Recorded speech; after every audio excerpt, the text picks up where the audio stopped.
राजस्थान के रेगिस्तानी इलाके में एक पुरानी हवेली थी, महेश्वरी भवन। कभी यह रौनक का प्रतीक हुआ करती थी, पर अब धूल और सन्नाटे में डूबी थी। उस हवेली में कई वर्षों से कोई नहीं रहता था, जिसके कारण वह वीरान और डरावानी हो गई थी। इसी हवेली में कई वर्षों बाद अमृता नाम की एक सुंदर विधवा रहने आई। उसकी उम्र 30 के आसपास थी, न ज्यादा जवान न बूढ़ी। चेहरे पर गहरी उदासी, पर आंखों में अजीब सी चमक। उसके पति प्रकाश एक व्यापारी थे, जिनकी कार दुर्घटना में मृत्यु हो गई थी। शहर की हलचल से थककर अमृता यहां अपने अतीत से दूर शांति ढूंढने आई थी। उसकी आंखों में दर्द और जिज्ञासा दोनों थे। उस हवेली की दीवारों पर समय की धूल जमी थी और हवाओं में रहस्य घुला था। रात को हवा दरवाजों से सिसकती थी। पहली ही रात जब अमृता ने दीपक बुझाया और सोने के लिए लेटी, तो लगा जैसे कोई पास खड़ा है, पर वहां कोई नहीं था। रात के समय हवेली में अजीब आवाजें गूंजती थीं। कभी दरवाजा अपने आप खुलता, कभी हवा ठहर जाती। अमृता ने सोचा शायद यह उसका भ्रम हो, लेकिन उस शांति में कुछ अनकहा भी था। फिर एक रात उसने आईने में किसी को देखा। वह चेहरा मानवीय नहीं था, पर उसमें आकर्षण था।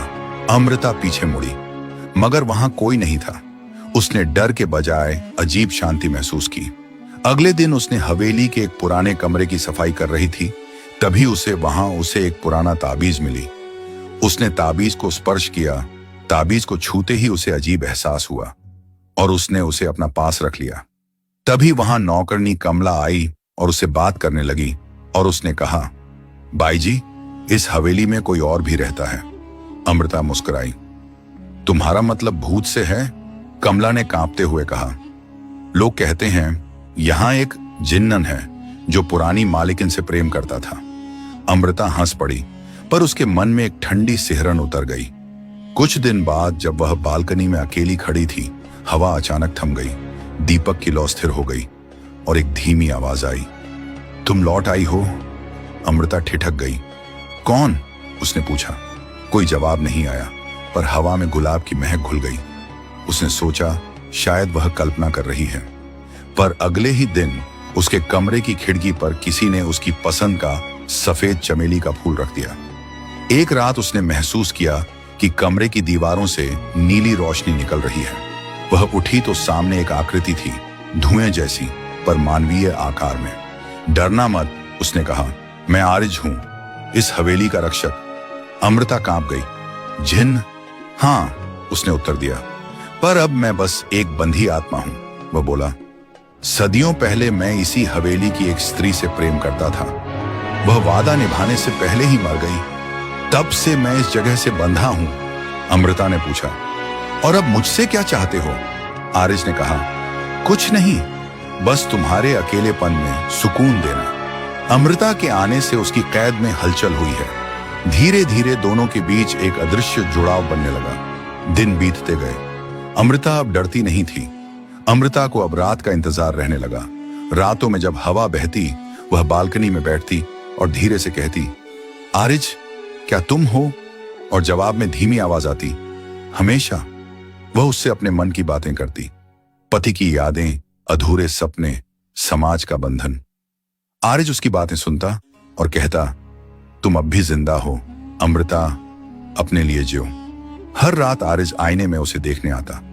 दोनों की बातें अब लंबे समय तक चलने लगी। वह हवेली के पुराने किस्से सुनाता था और अपने अतीत के बारे में बताता। कभी वह हवेली के गुप्त दरवाजों का जिक्र करता, जो उसी महल में था जिससे अमृता अनजान थी।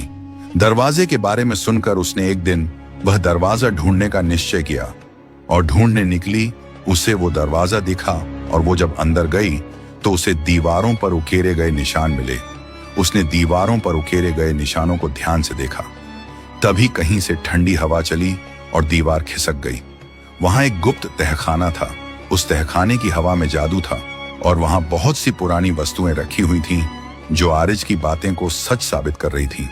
अमृता ने देखा वहां आरिज की पुरानी तलवार रखी थी। उसने तलवार को छूते ही एक रोशनी फैल गई। उसी समय हवा तेज चली, दीपक बुझा और आरिज प्रकट हुआ। वह अब आईने तक सीमित नहीं था। उसने कहा, यह मेरा श्राप है अमृता। जब तक कोई स्त्री सच्चे मन से मुझे माफ न करे, मैं इस हवेली में बंधा रहूंगा। अमृता की आंखें नम थीं। तो मैं करती हूं तुम्हें माफ, तुम्हारे उस अधूरे प्रेम के लिए। जिन्न ने मुस्कुराते हुए कहा, तुम्हारी करुणा ने मुझे मुक्त कर दिया। अमृता ने पूछा, अब तुम कहां जाओगे? आरिज ने कहा, जहां मेरी आत्मा को शांति मिलेगी। अमृता ने उसका हाथ पकड़ने की कोशिश की, मगर वह गायब हो गया। अचानक हवेली में सब कुछ हिलने लगा, जैसे तूफान उठ गया हो। दीवारें कांपी, दरवाजे चरमरा उठे और फिर सन्नाटा। अगली सुबह सब कुछ सामान्य था।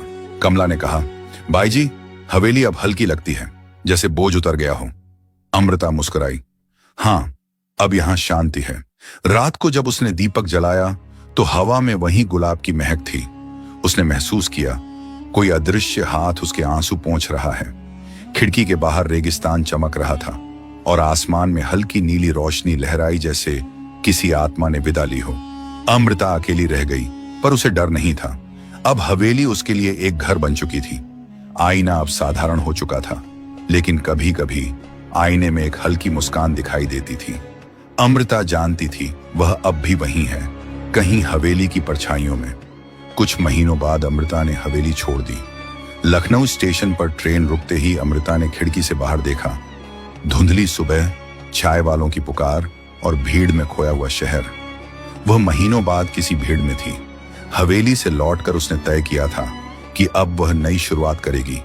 न कोई अतीत, न कोई भूत। उसने अपना छोटा सा फ्लैट हजरतगंज में लिया।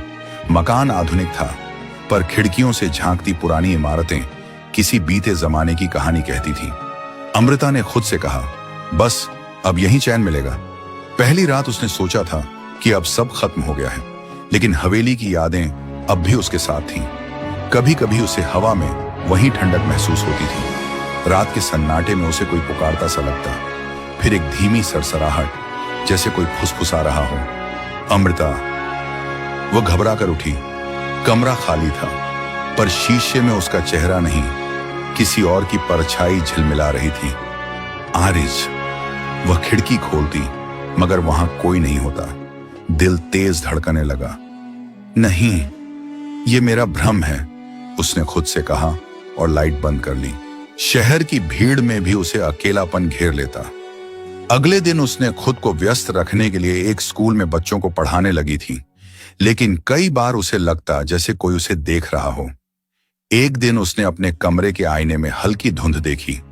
वह मुस्कुराई, जैसे किसी पुराने दोस्त को पहचान लिया हो। अब वह डरती नहीं थी। रात को वह आईने के पास बैठकर बातें करती। कोई जवाब नहीं आता, पर कमरा महक उठता।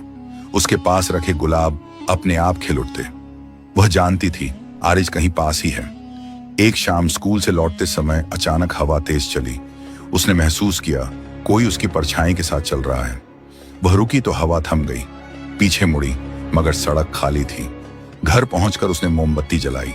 लौ की परछाई दीवार पर किसी आकृति जैसी बनी। अमृता मुस्कुराई। आरिज, तुम हो ना? लौ एक पल के लिए स्थिर हो गई।